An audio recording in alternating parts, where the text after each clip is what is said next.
एक जादुई आम का पेड़ है जो पूर्णिमा की रात को इसे पानी देने वाले किसी भी व्यक्ति को एक इच्छा पूरा करता है।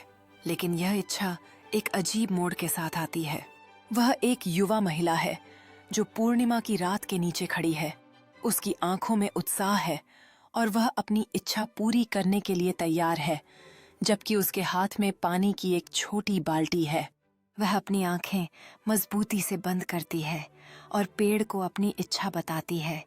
जैसे ही जादुई चमक उसके चारों ओर मंडराती है और एक मनमोहक वातावरण बनाती है, धुंध छंट जाती है और एक अद्भुत दृश्य प्रकट होता है जिसमें हर तरह के फल होते हैं। लेकिन उनमें से वह युवा महिला अब एक भव्य पेड़ में बदल चुकी है। उसकी शाखाएं पकने वाले आमों से भारी हैं।